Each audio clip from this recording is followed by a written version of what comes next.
자, 오늘은 여러분하고 감사, 행복, 그리고 기적이라는 제목으로 함께 말씀을 나누고자 합니다. 자, 여러분 잘 들으시기 바랍니다. 제가 여러분을 부자로 사는 방법을 알려드리겠습니다. 잘 들으셔야 돼요. 자, 이 세상을 살아가면서 우리에게 중요한 건 다 공짜입니다. 그리고 그 공짜인 것, 중요한 것을 내가 누리고 살면 부자가 되는 겁니다. 여러분, 세차게 불어오는 시원한 바람도 공짜예요.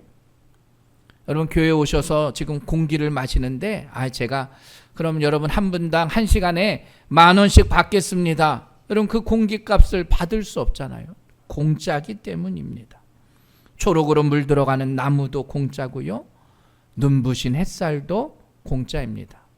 제가 비밀을 하나 알려드릴게요.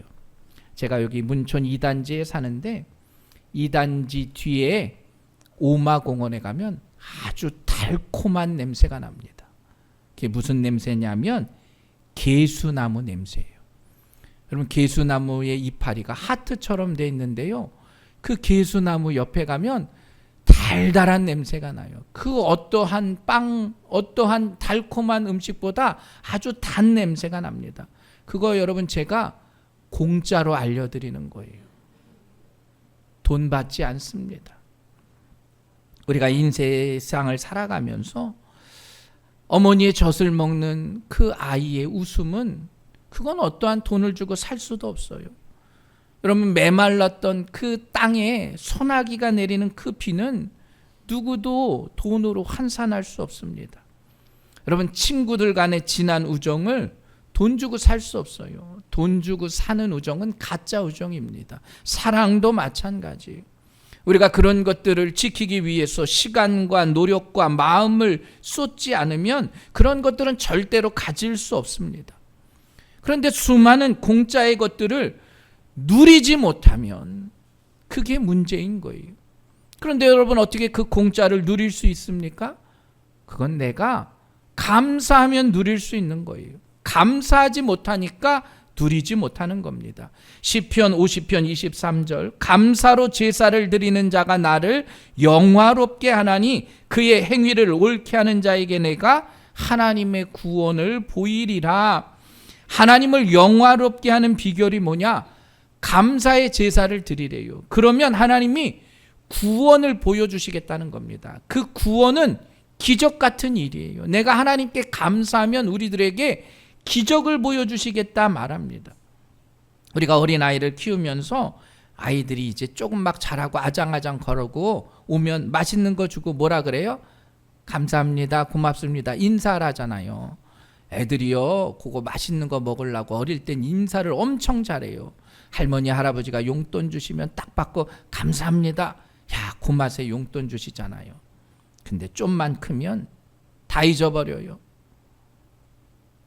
감사하지 못합니다. 감사하는 걸 잊고 사는 것이에요. 여러분 우리가 감사한다고 하는 건 인간의 본분입니다. 사람이 살아가면서 감사의 믿음을 가지고 나아가야 합니다. 자, 오늘 맥주 감사절이에요. 맥주 감사절의 교훈은 바로 그겁니다. 이스라엘 민족이 430년 동안 애굽의 노예 생활을 하고 해방을 합니다. 가나안에 들어가기 전에 40년 동안 광야에서 생활해요.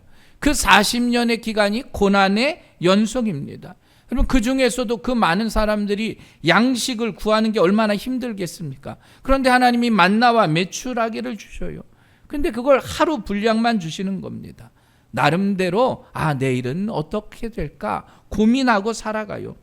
그들에게 있어서 소원은 안정된 곳에 정착해서 음식을 저장해 놓고 편안하게 살기를 원했던 겁니다. 자, 이제 40년의 광야 생활을 마치고 지파별로 땅을 분배받고 그들이 이제 씨를 뿌리고 곡식을 거둘 시기가 된 거예요. 보리와 밀을 거두게 된 겁니다. 여러분 노예 생활했던 그들이요 이제 안식의 삶을 얻는 거예요. 하나님께 감사하는 겁니다. 그리고 하나님께 첫 열매를 드리며 감사하는 것, 이게 바로 맥추절의 교훈이에요. 여러분 맥추절을 77절이라고 말합니다. 그들이 광야 생활에 정착했으니까 과거의 그 노예 생활을, 그 어려움을 잊지 말라는 거예요.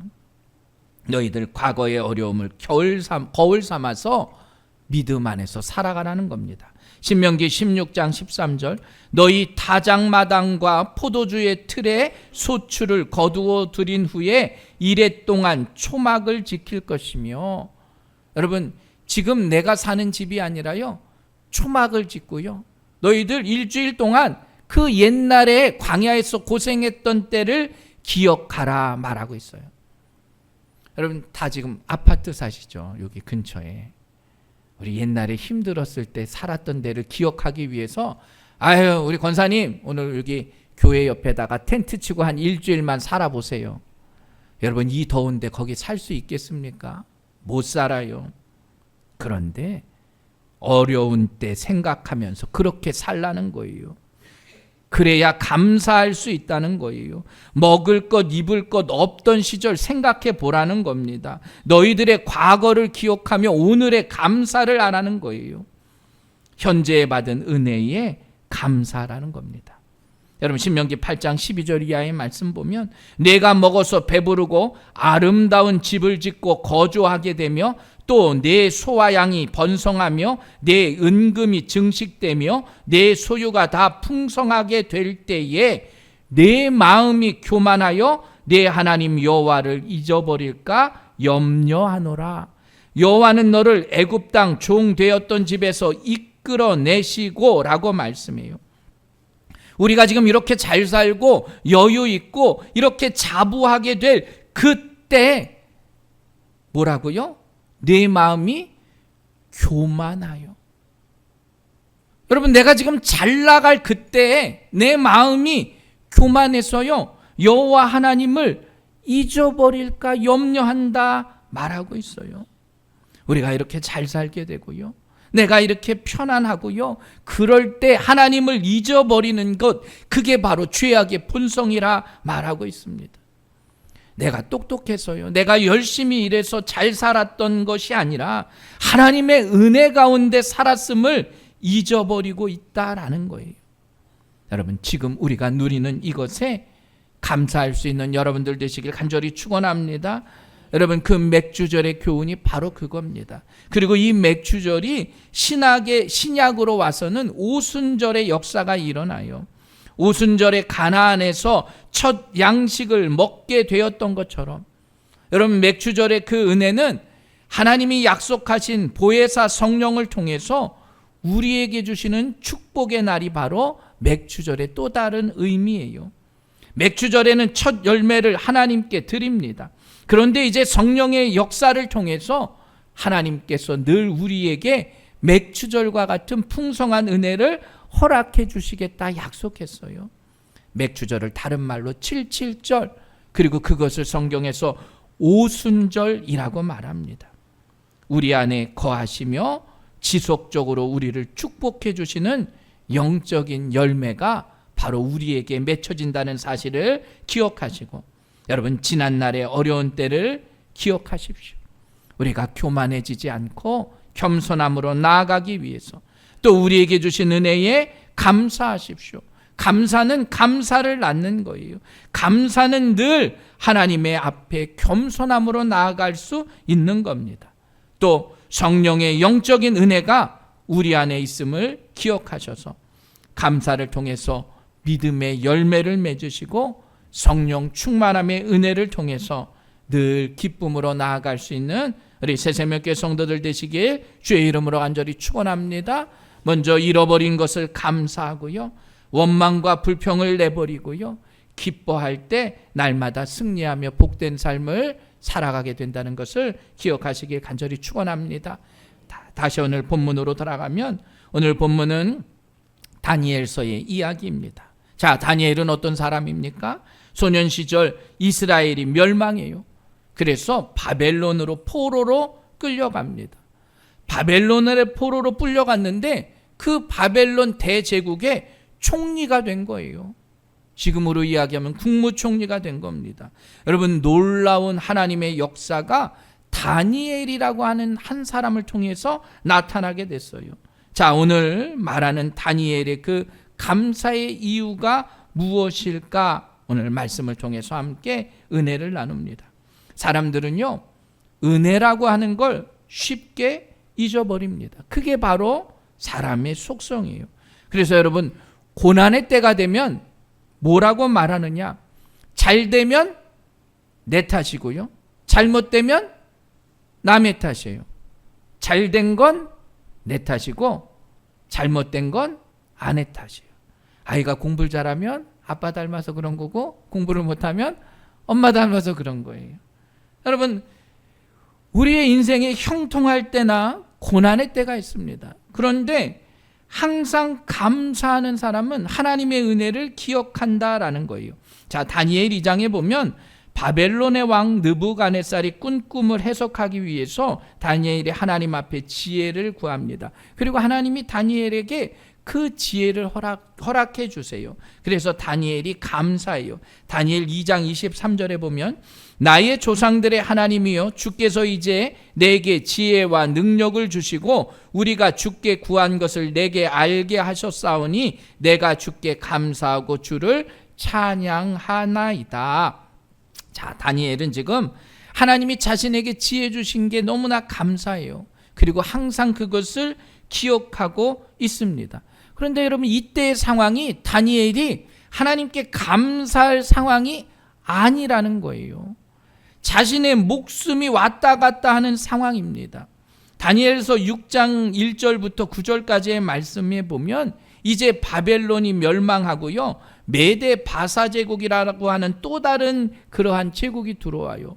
다니엘은 바벨론의 총리였습니다.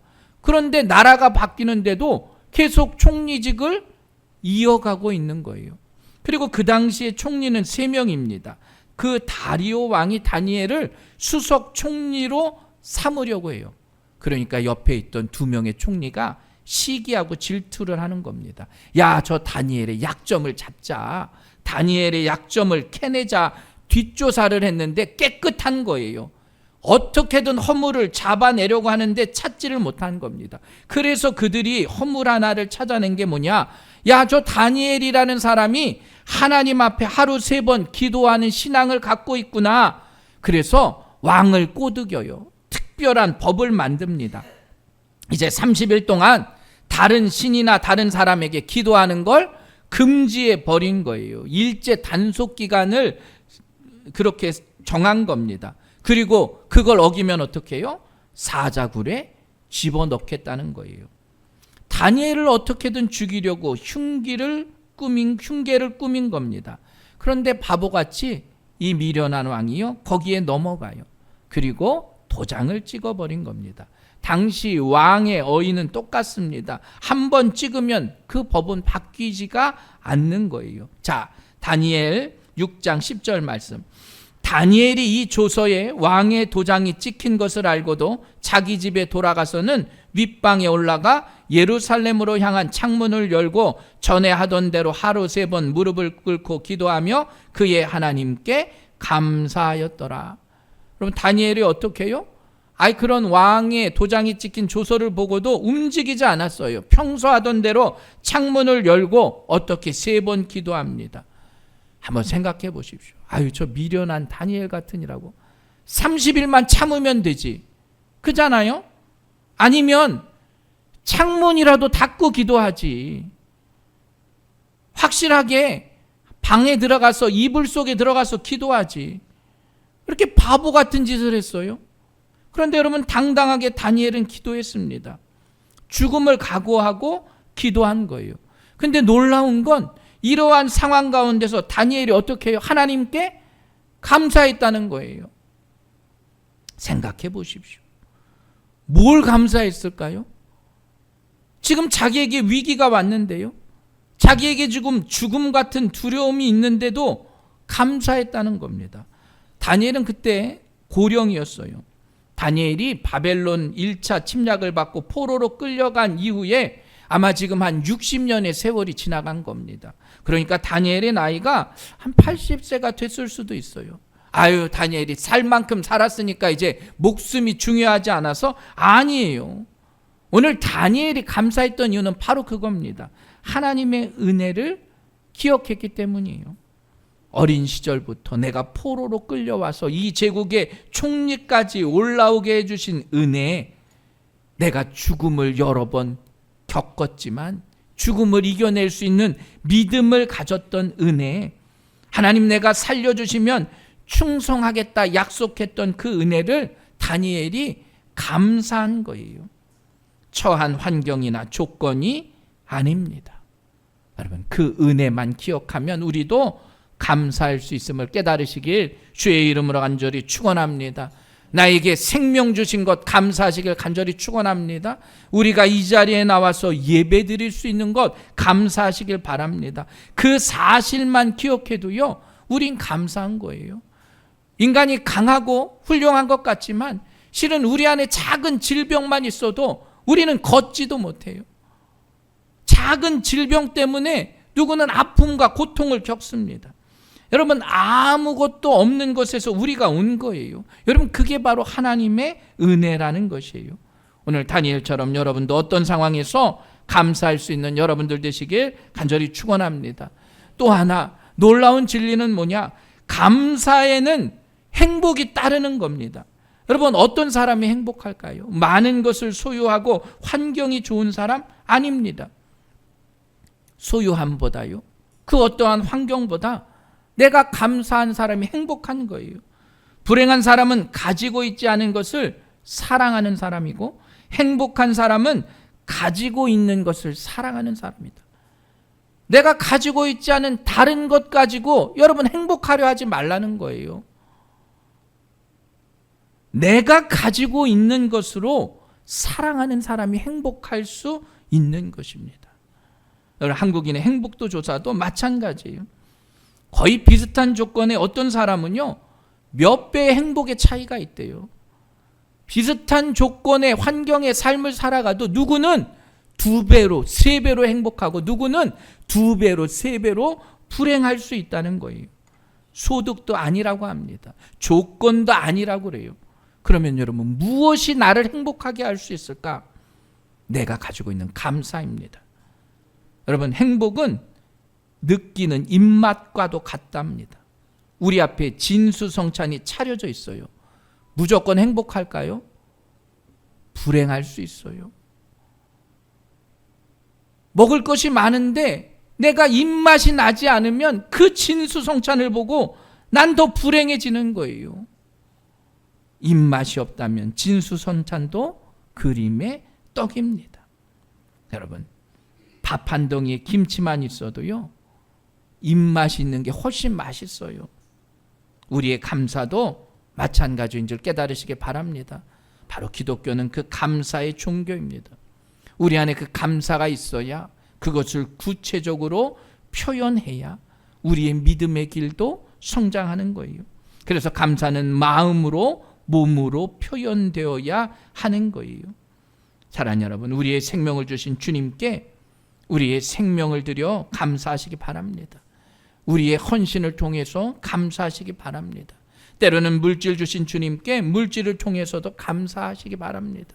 기도 응답 받은 것에 감사하시기 바랍니다. 나에게 주신 은사와 은혜 받은 것에 감사할 수 있는 우리 새새벽교회 성도들 되시길 주의 이름으로 간절히 축원합니다. 하박국 선지자는 말하잖아요. 무화과 나무가 무성하지 못해요. 포도나무에 열매도 없어요. 감람나무에 소출도 없고 밭에 먹을 것도 없고요, 양도 없고 소도 없어요. 그런데 나는 여호와로 말미암아 즐거워하며 나의 하나님으로 말미암아 기뻐하리라. 아무것도 가진 것 없고 못 가졌어도 하나님 한 분만 있으면 기쁘고 즐겁고 감사하고 찬양하겠다 말하는 거예요. 감사는 그 우리의 마음을 드리는 겁니다. 실은 이 감사라고 하는 건 헬라 문헌들을 찾아보면 그 감사라는 용어가 없었어요. 헬라화된 그런 어떤 그런 사고 방식 속에서 감사라고 하는 건 그 전에 있던 사람들은 이해할 수 없었다는 거예요. 그래서 성경에서 말하는 그 감사는 바로 마음이 중요한 겁니다. 내 안에 하고픈 마음, 주고픈 마음, 사랑하고픈 마음, 그 마음이 있을 때 감사하는 거예요. 그래서 그렇게 감사하는 자에게 하나님은 기적 같은 일들을 체험케 하십니다. 감사의 신앙을 가졌기 때문에 기적의 은혜를 깨닫는 거예요. 자, 오늘 다니엘이 어떻게 죽음을 각오하고 기도했습니다. 그런데 어떤 일이 일어났느냐? 당장은 해결될 것 같지 않은 일들이 일어난 거예요. 다니엘의 그 모습을 주위에 있는 사람들이 감시합니다. 야, 저거 봐. 다니엘 또 기도하러 들어갔어? 쾌재를 부르는 거예요. 왕에게 쪼르륵 달려가, 야, 다니엘이 지금 왕 아닌 다른 사람에게 무릎 꿇고 기도했습니다. 후회했지만 돌이킬 수 없는 거예요. 그래서 다니엘이 어떻게 해요? 사자굴에 던져집니다. 자, 다니엘 6장 16절 말씀. 이에 왕이 명령하여 다니엘을 끌어다가 사자굴에 던져 넣는지라. 왕도 그제서야 아는 거예요. 야, 다니엘을 사자굴에 넣은 걸 왕도 후회해요. 자, 18절 말씀 보면 왕이 궁에 돌아가서는 밤이 새도록 금식하고 그 앞에 오락을 그치고 잠자기를 마다하니라. 왕이 자신의 실수를 그제서야 깨달았습니다. 그런데 왕의 조인으로 도장 찍었기 때문에 바꿀 수가 없어요. 어쩔 수 없이 다니엘을 사자굴에 넣은 겁니다. 그리고 새벽이 되어서 달려가요. 놀랍게도 사자굴에서 음성이 들리는 겁니다. 22절 말씀. 나의 하나님이 이미 그의 천사를 보내어 사자들의 입을 봉하셨으므로 사자들이 나를 상해하지 못하였사오니 이는 나의 무죄함이 그 앞에 명백함이오며 또 왕이여 나는 왕에게도 해를 끼치지 아니하였나이다. 아멘. 하나님이 어떻게 해요? 천사를 보내서 털끝 하나 상하지 않도록 나를 보호해 주셨고요. 왕이 내린 조서도 맞잖아요. 다니엘을 지금 사자굴에 넣었기 때문에 아무런 문제가 없는 거예요. 다니엘의 이 말을 들은 왕이 너무나 기뻐했어요. 자, 흉계를 꾸민 자들을 어떻게 해요? 사자굴에 넣어요. 24절 말씀. 왕이 말하여 다니엘을 참소한 사람들을 끌어오게 하고 그들을 그들의 처자들과 함께 사자굴에 던져 넣게 하였더니 그들이 굴 바닥에 닿기도 전에 사자들이 곧 그들을 움켜서 뼈까지도 부서뜨렸더라. 여러분, 다니엘이 있었을 때는 순한 사자 같은 그런 양 같던 사자들이요. 그잖아요? 그들이 굴 바닥에 닿기도 전에 어떻게 해요? 뼈까지 부수며 잡아먹었어요. 놀라운 기적이 일어난 겁니다. 여러분, 사자들 우습게 보지 마세요. 사자 진짜 커요. 저도 어릴 때 보고 커서 봤더니 제가 어릴 때 생각했던 사자가 아니에요. 사자 정말 크다니까요. 그 앞에서요, 뼈가 부서뜨리도록 땅에 닿기도 전에, 그리고 그 왕이요 전국에 조서를 내려서 백성들 앞에 하나님을 찬양합니다. 자, 다니엘 6장 28절. 이 다니엘이 다리오 왕의 시대와 바사 사람 고레스 왕의 시대에 형통하였더라. 다니엘이 계속 장수해서 바사 제국의 총리까지 지내요. 그런데 뭐라고 말해요? 이 다니엘이라고 말해요. 어떤 다니엘입니까? 역경과 고난 속에서도 감사를 잃지 않았던 그 다니엘 때문에요, 그 나라의 형통함이 임했다는 거예요. 여러분, 사자굴에 던짐을 당했지만요, 하나님은 사자들의 입을 봉하셨어요. 상처 하나 나지 않고 원수를 갚아 주신 거예요. 그들을 모함했던, 다니엘을 모함했던 그들이 사자의 밥이 되어버린 겁니다. 왕이 바뀌고요, 시대도 바뀌었어요. 그런데요, 다니엘 때문에 형통한 삶을 살았어요. 우리나라 총리가 이랬으면 얼마나 좋겠어요. 대통령이 바뀌는데 총리 한 사람이 지혜로워서 몇 년 동안 나라가 형통한 거예요. 여러분, 이게 어떤 결과일까요? 감사의 결과예요. 하나님께서 감사하는 그 사람에게 놀라운 축복을 더하여 주셨습니다. 여러분, 감사는 뭐냐? 감사는 그냥 내가 마음으로 또 드려지는 것으로 끝나지 않아요. 감사는 실은 저축과도 같은 겁니다. 내가 감사하면 저축한 거 갚아주시겠다는 거예요. 여러분, 아브라함의 감사는 아브라함으로 끝나지 않습니다. 그 아들 이삭을 바친 이삭에게까지도 그 은혜가 임했어요. 여러분, 아들이 없어서 어려움을 겪었던 아브라함에게요, 이삭 이후에 6명의 아들이 더 생겨요. 한나도 마찬가지입니다. 아이가 없어서 아들을 달라고 기도하잖아요. 사무엘 한 사람, 그를 나신으로 하나님께 드렸을 때 하나님은 그 사무엘뿐만 아니라 5 자녀를 더 주시고요, 그 사무엘을 통해서 그 나라를 축복해 주셨어요. 여러분, 어린 나이에 보리떡 5개와 물고기 2마리, 보잘것없는 작은 도시락이지만 하나님께서, 주님이 그것을 우러러 축사하실 때 5,000명이 배불리 먹고 12광주리가 남았다는 거예요. 어려움과 고난이지만 하나님의 은혜 가운데 나아갈 수 있는 여러분들 되시길 간절히 축원합니다. 아무것도 염려하지 말고 다만 모든 일에 기도와 간구로 너희 구할 것을 감사함으로 하나님께 아뢰라. 기도와 간구를 하는데 어떻게 해요? 찡찡대지 말라는 거예요. 하나님 왜 이렇게 힘들게요? 먼저 감사하고 아뢰라는 거예요. 염려하고 걱정하는 시간에 기도는 하잖아요. 그런데 우리의 기도는 좀 그래요. 먼저 감사하고 기도하라는 거예요. 이럴 때 감사의 신앙이 진짜 신앙입니다. 여러분, 감사의 신앙을 회복할 수 있는 여러분들 되시길 간절히 축원합니다.